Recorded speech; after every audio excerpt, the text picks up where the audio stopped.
Welcome to another episode of Codo Cinema, the podcast show where I talk about movies. I'm your host, the man, the myth, the legend, Mark Codo, aka Codo Man. Before I go into today's episode, I just want to give you an update that Codo Cinema has an Instagram page now.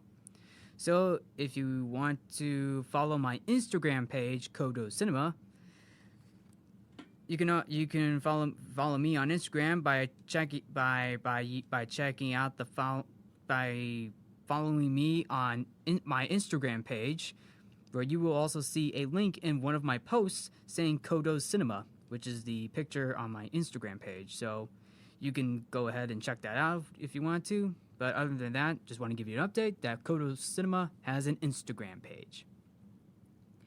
So on to the episode. And welcome to another portion of Classic versus Remake. You guys are probably wondering what film I'm going to compare for Classic versus Remake. What film exactly? Well, how about a film from the superhero genre? What superhero genre film? Well, how about 1989's Batman and 2008's The Dark Knight, that was directed by Tim Burton and Christopher Nolan.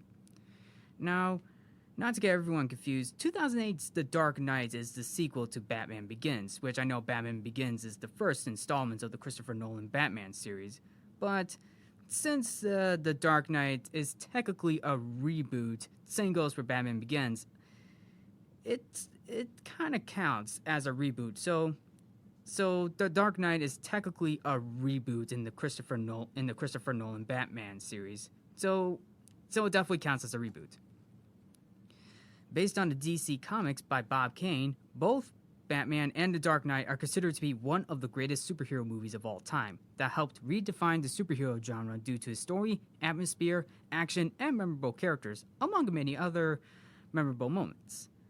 But the question remains, which film did it better? I mean, I know The Dark Knight is considered by many to be the greatest superhero movie of all time, but let's see which Batman film is better. So, here's how I'm going to do it. I'm going to look into main character, supporting characters, villains, musical score, action sequences, and overall story. So let's dive into Classic versus Remake of Tim Burton's Batman and Christopher Nolan's The Dark Knight. So the first round would be Michael Keaton versus Christian Bale as Batman. Now, I'm going to be honest with you, The Dark Knight was the very first Batman movie that I have ever seen when I saw it on DVD for the very first time. And I was actually a little kid at the time when I saw it. And the only Batman actor who plays Batman would be Christian Bale, who also plays Bruce Wayne. I mean, I thought he was just Batman, but I didn't realize his alter ego was Bruce Wayne. And like I said, I was 10 years old at the time when I saw The Dark Knight on DVD. So I was growing up at the time, so I didn't know much. When Christian Bale played Bruce Wayne, I thought he did a pretty good job nailing the character through his amazing charisma. He nails the wealthy American industrialist of a billionaire, kind of like how Tony Stark does. And when Christian Bale dons the cape and cowl, I thought he looked pretty good and intimidating as Batman in the costume that he wears. Michael Keaton as Bruce Wayne and Batman did string up some questions on me. Also the fact many people petitioned to not have Michael Keaton play Batman at the time when the first Batman movie was in production, due to the fact that Batman came out a year after Michael Keaton played the title character of Beetlejuice. In fact, I didn't even know there was a Batman movie back in the 1980s, so that came as a surprise to me. And going back to the costumes part, both costumes are actually great, but I believe Michael Keaton's costume resembles the identity of Batman due to his black and yellow logo design, and the overall costume itself, which he really does look like a bat. Christian Bale's Batman's costume is good and all too, Although I do like Batman's voice, but I got a feeling some people did took issue with Christian Bale's Batman voice. I mean, to be fair though, I thought there were moments where he used the Batman voice pretty good, but there were definitely a couple of moments where it kind of did go off a little bit. Although I still find it funny during some interrogation moments. But But also, yeah, I guess you could say, but yeah, I guess you could say some people did have some issues with it, but who's to say? I mean, hey, sometimes I guess you could say Christian Bale was trying to act intimidating as the Caped Crusader, which is not bad. Hey, sometimes we all need to try to act intimidating. Michael Keaton, on the other hand, doesn't really talk much as Batman. Well, with Bruce Wayne, he does, but as Batman, not a whole lot. I mean, because he's the Dark Knight, of course. I mean, yeah, even if he brings in some good liners. Maybe that's why Michael Keaton was so good as Batman in Tim Burton's Batman. And as I mentioned, I was 10 years old at the time watching The Dark Knight. I still enjoyed Christian Bale's performance as Batman and Bruce Wayne, but I believe Michael Keaton takes the first point on this entry for this first round. So winner of this round goes to Michael Keaton. Score is 1-0, Tim Burton's Batman. So the second round of this will be supporting characters. So yes, while there are multiple characters in both of The Dark Knight and Tim Burton's Batman, so let me single them out. Tim Burton's Batman and Christopher Nolan's The Dark Knight has a lot of memorable characters, so it's time for me to look into them. In Tim Burton's Batman, one of the few good supporting characters I get is Alfred Pennyworth and Vicky Vale, to which they are both being played by Alfred Gough and Kim Basinger, respectively. Alfred is very supported to Batman when things go awry with the Batcave, and of course looking after Bruce Wayne. In the later sequels, Alfred was a little more helpful, which I do find it pretty good. I mean, say what you will about the sequels though, especially when he and Bruce Wayne sabotage the Penguin's run for mayor by inserting a DVD audio recording of Penguin's evil deeds. Wow, way to blow a mayor's election though. Vicky Vale is a fun character too, who also plays out as Bruce Wayne's love interest. Granted, she does have her fair share of damsel in distress moments, but Vicky Vale does have a good charisma and fun moments with Bruce Wayne and Batman. Especially, I love the scene how Vicky actually splashes water in front of the Joker's face at the art museum, just to like, I don't know, but I actually kind of found it pretty funny, and also to think that the Joker was actually melting, but not really. But she did melt the makeup off of the Joker.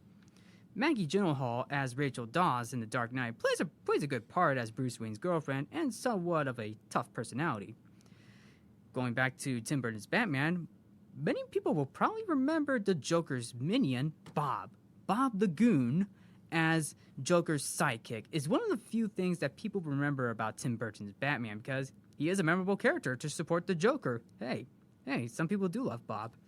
Harvey Dent's short screen time in Batman is short-lived, and being played by Billy D. Williams is also good too, who wants to help support Gotham, but somehow in the later sequels there were different film directors changing Harvey's character in Batman Forever. Yep. Well, at least Billy D. Williams got the last laugh in the Lego Batman movie to voice Two-Face, so I guess that's something. Well, at least The Dark Knight gave us Harvey Dent, Two-Face, played by Aaron Eckhart, towards the end of the film. Panhingle as Commissioner Gordon is pretty good, but I got a feeling in Christopher Nolan's Dark Knight, I feel like Gary Oldman as Commissioner Gordon was actually very good and a little bit better. In fact, I got a feeling in The Dark Knight, they were able to expand a little more for Commissioner Gordon, especially when he actually has a family. I mean, Michael Caine as Alfred in The Dark Knight is very supported and comes prepared with many great speeches for our hero. I mean, I guess you could say that Christopher Nolan knows his characters and who to cast. Want more? Well, how about Morgan Freeman as Lucius Fox? How cool is that? Having Morgan Freeman in a superhero movie. Now that is amazing. Lucius Fox definitely gives Batman Bruce Wayne the tools and gadgets that he needs when fighting crime. And while Bob as the Joker's sidekick in Batman is cool, but Morgan Freeman as Lucius Fox makes it cooler. So this point for the second round goes to The Dark Knight. Don't worry, Bob. We still love you. Score is 1-1. Tied with both Batman films. Number 3. Round 3, which is which is the villain. So that means it's basically Jack Nicholson Joker versus Heath Ledger Joker. When I first heard about the Joker, I was thinking back to the Happy Meal toy that I got from McDonald's, which they actually are doing the Lego Batman Happy Meal varieties at McDonald's. So that was definitely something. That's where I started to recognize the Joker, especially with The Dark Knight. When I saw Heath Ledger as the Joker on screen for the very first time in The Dark Knight, I was blown away from the makeup to the costume and his overall performance. I mean, Heath Ledger's performance in The Dark Knight is funny and scary at the same time. And I think rumor has it that Heath Ledger actually improvised some lines in that film. So, yeah. Or should I say, why so serious? In all honesty, and I didn't actually know about this, a lot of people didn't think Heath Ledger could pull off the Joker from Jack Nicholson's perspective. With Jack Nicholson, he was able to pull off the Joker through how he became the Joker. I mean, the Joker, whose alter ego was Jack Napier, was dropped into toxic waste from Batman in the first Batman film, and then Jack survives and comes back with bleached hands and face and skin, and as well a smile on that face. In fact, Joker's most famous comic book storyline in DC Comics for Batman was him being tossed in toxic waste, which was actually one of the few greatest comic book origin stories for a villain, particularly the Joker. Plus, the Joker is considered to be the clown prince of crime, with clown minions, Bob, cars, and his very own helicopter, to say the least in Tim Burton's Batman. But for Heath Ledger, he took inspiration from Jack Nicholson's Joker, Mark Hamill's Joker, and a bit of Cesar Romero's from the 1966 version. And besides, the Joker in The Dark Knight always has a plan to strike and terrorize the city of Gotham. I mean, granted, we didn't even know much of who the Joker was, but until the end of Batman Begins, where we see the Joker card, that means we're going to see the Joker in a future Batman movie. Although this did leave a mystery of who the Joker is in The Dark Knight, and in fact, the Joker does give a lot of good scares and laughs. The opening bank heist alone in The Dark Knight is definitely one of the more memorable scenes, which builds in a perfect example of how to set up a villain reveal, making the Joker a part of the crime scene as a minion, disguising himself as one of the clown minions, and then make a big mastermind reveal as the last man standing. His fight scenes with Batman are great, especially the car chase, which is definitely the most memorable action sequence of all. Coming to that pretty soon. Many people actually love Heath Ledger's performance as the Joker, with a lot of people considering Heath Ledger to be the best Joker performance of all time.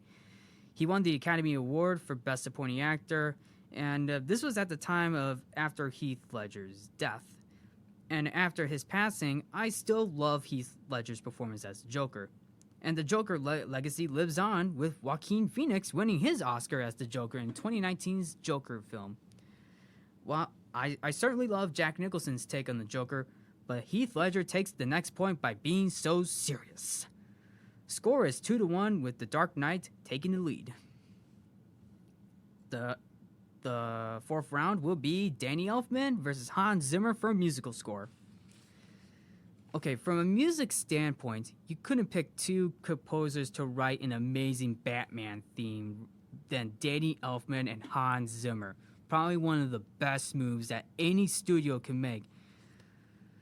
Both composers, Danny Elfman and Hans Zimmer, are the giants of film composing, and that really says it a lot when it comes to superhero films.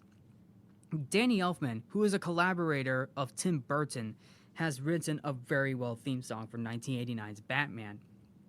And many people consider it to be one of the most memorable musical scores of all time. Elfman also called out one of his band members from Oingo Boingo, Steve Bartek, and Shirley Walker, which is basically the name of his band, Oingo Boingo, because he was a part of a band at the start before making it big in Hollywood. Steve Bartek and Shirley Walker helped arrange the composition for the orchestra. Elfman also took inspiration from Bernard Herrmann's score for 1961's Mysterious Island for the Cathedral theme, which took place during Batman's final battle with the Joker. Hans Zimmer composed Batman Begins with James Newton Howard, to which both composers returned for the sequel. Hans Zimmer created a 9-minute suite for the Joker titled Why So Serious, which is basically composed of an electric cello, a solo violin, and guitars. The main Batman theme that Hans Zimmer composed is still played throughout the sequel in a grand and epic way from the percussion standpoint. James Newton Howard was responsible for writing the theme for Harvey Dent Two-Face in The Dark Knight. And while, as much as I love Hans Zimmer's epic take on The Dark Knight, Danny Elfman's whimsical but epic score for Tim Burton's Batman takes the next point for amazing whimsical nostalgia. So the winner of round 4 goes to Danny Elfman. Score is 2-2, tied again for both Batman films. And we are going into round 5, which is action sequences. Now, every superhero movie has an action sequence left to right, but Batman and The Dark Knight are no exception. In Tim Burton's Batman, there are a few good action scenes with the Access Chemicals scene, the Batmobile chase between Joker's minions, including the alley fight scene with Joker's minions, the Batwing sequence, and Batman's confrontation with the Joker on top of the cathedral. While those action sequences are great and all, The Dark Knight had multiple action sequences that kept audiences strapped to their seats, most notably the truck chase in the middle of the film. That sequence alone is considered to be one of the greatest action sequences in any superhero film, especially when it's filmed on the streets of Chicago, Illinois. And no, I am not making this up. The truck chase in The Dark Knight, and I'm pretty sure everybody knows about this. If not, I'm telling you this now. The truck sequence in The Dark Knight took place on the streets of Chicago. The final battle in The Dark Knight was good too, but it did go a little bit overboard while bringing in some amazing action sequences. Well, nothing much to say, but The Dark Knight takes the next point on this round for probably the best action sequences, mainly because the truck chase. Score is 3-2, The Dark Knight. So now it all comes down to the overall story. So you guys are probably wondering which Batman film did it best. That was best directed, best written, best produced, and told the story better. So let's take a look at the story. Now the story and plot for both Batman and The Dark Knight are all over the place in terms of story and plot because of the different comic book inspirations that Tim Burton and Christopher Nolan took when making this film. Both films, I should say. In Tim Burton's Batman, the Joker has a motivation, which is bringing the chaos to Gotham City with lactic gas, and, of course, crime. With his minions. The same could be said for Heath Ledger's Joker, too, as his goal is to terrorize the city of Gotham, and basically everything else. For Batman, he knows how to bring in the silent treatment as the detective in Tim Burton's Batman. Even though Christian Bale's take is more talkative than Keaton's, he still does a pretty good job. Bringing in the sense of Batman. The climax of both films builds up pretty well, but The Dark Knight brings the climax to the next level with action scene after action scene, with Batman going up against the Joker on top of a constructed building, ending with the Joker being hanged upside down, and Batman confronting Harvey Dent. By the way, even though the Joker lost his battle with Batman, he still won the war. He still won the war because he turned Harvey Dent against. Basically, he took Gotham's White Knights and brought him down our way. It wasn't hard. And you see, it's like gravity. All it takes is a little push.